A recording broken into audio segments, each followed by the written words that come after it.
સંરક્ષણ પ્રધાન રાજનાથ સિંહે કારવાર નેવલ બેઝનું ઉદ્ઘાટન કર્યું, જે પ્રોજેક્ટ સી બર્ડ હેઠળ ભારતની દરિયાઈ શક્તિને મજબૂત કરશે. આ બેઝ અરબી સમુદ્રમાં વ્યૂહાત્મક સ્થાન ધરાવે છે, જ્યાંથી ચીન અને પાકિસ્તાનની ગતિવિધિઓ પર નજર રાખી શકાશે.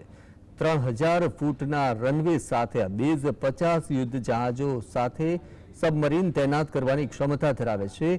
ત્યારે જોઈએ દરિયાઈ શક્તિમાં વધારા અંગેનો આ વિશેષ અહેવાલ. સંરક્ષણ મંત્રી રાજનાથ સિંહે કારવાર નેવલ બેઝનું કર્યું ઉદ્ઘાટન. ભારતની દરિયાઈ શક્તિને મજબૂત બનાવવામાં મહત્વપૂર્ણ પગલું. ભવિષ્યમાં પૂર્વ ગોળાર્ધનું સૌથી મોટું બેઝ બની શકે છે Karwar naval. Karwar naval base જે ભારતની દરિયાઈ શક્તિને મજબૂત બનાવે છે, તે હવે વધુ આધુનિક બની ગયું છે. સંરક્ષણ પ્રધાન રાજનાથ સિંહે રવિવારના રોજ આ નવા એડવાન્સ બેઝનું ઉદ્ઘાટન કર્યું, જે પ્રોજેક્ટ સીબર્ડનો એક ભાગ છે. આ બેઝ ભવિષ્યમાં પૂર્વ ગોળાર્ધનું સૌથી મોટું નેવલ બેઝ બની શકે છે, જ્યાં એક સાથે 50 યુદ્ધ જહાજ અને સબમરીન તૈનાત કરી શકાય છે. આઈએનએસ કારવાર બેઝની વિશેષતા માત્ર તેનું કદ જ નહીં, પરંતુ તેનું વ્યૂહાત્મક સ્થાન પણ છે. આ નૌકાદળ અરબી સમુદ્રના કિનારે સ્થિત છે, જે ભારત માટે ખૂબ જ મહત્વપૂર્ણ દરિયાઈ વિસ્તાર છે. અહીંથી ભારતીય નૌકાદળ ચીન અને પાકિસ્તાનની ગતિવિધિઓ પર ચાંપતી નજર રાખી શકે. ખાસ કરી અને હિન્દ મહાસાગરમાં ચીનની વધતી ગતિવિધિઓ વચ્ચે આ બાબત વધુ મહત્વપૂર્ણ બની ગઈ છે. આ બેઝમાં 3000 ફૂટ લાંબો રનવે બનાવવામાં આવ્યો છે, જેને જરૂર પડ્યે 6000 ફૂટ સુધી લંબાવી પણ શકાય છે. મતલબ કે અહીંથી માત્ર યુદ્ધ જહાજો જ નહીં, પરંતુ એરક્રાફ્ટ પણ ઝડપથી કામ કરી શકશે. ભવિષ્યમાં આ રનવેનો ઉપયોગ નાગરિક ઉડ્ડયન માટે પણ થઈ શકે છે, જે આ વિસ્તારના વિકાસને વધુ વેગ આપશે. आप इस शिप पर सवार केवल सी राइडर्स या क्रू ही नहीं हैं, बल्कि आप वो हीरोज हैं जो मिलकर इस शिप को ग्रेटर ग्लोरी की ओर ले जाएंगे और दुनिया को यह दिखाएंगे कि हम सब मिलकर इस रीजन की सिक्योरिटी में कितना डिफरेंस ला सकते हैं. मेरी शुभकामनाएं इसके लिए आप सभी के साथ हैं. Seabird is the largest naval base in Asia, which is being constructed by Project Seabird. It's spread over almost 11,000 acres of land area.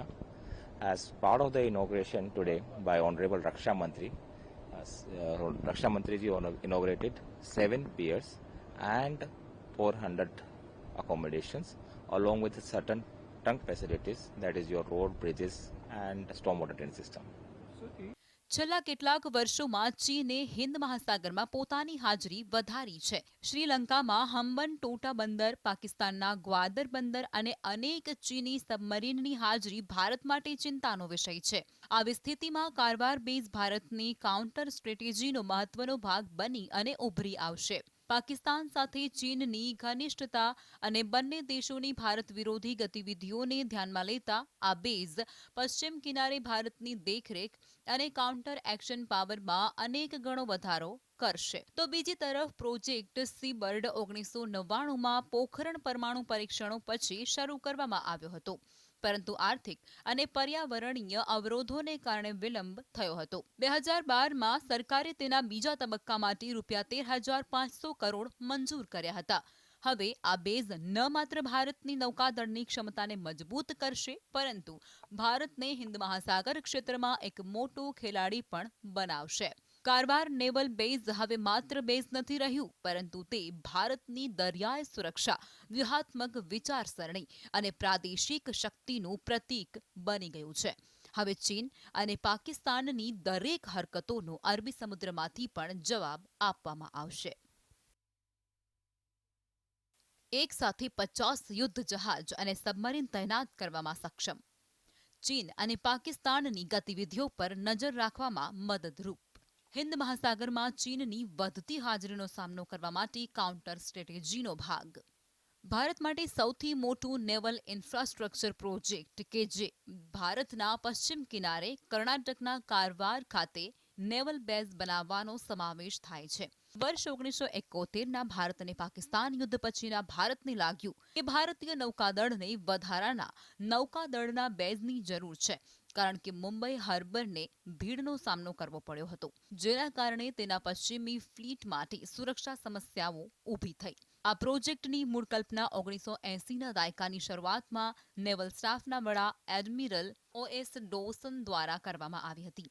તેને શરૂઆતમાં 1985માં મંજૂરી આપવામાં આવી હતી અને 24 ઓક્ટોબર 1986ના રોજ રાજીવ ગાંધી દ્વારા શિલાન્યાસ કરવામાં આવ્યો હતો. એકવાર પૂર્ણ થયા પછી તે પૂર્વીય ગોળાર્ધમાં સૌથી મોટું નૌકાદળ હશે. તે લગભગ 32 યુદ્ધ જહાજો, 23 સબમરીન અને કેટલાક એરક્રાફ્ટ માટે હેંગર્સ સમાવી શકશે.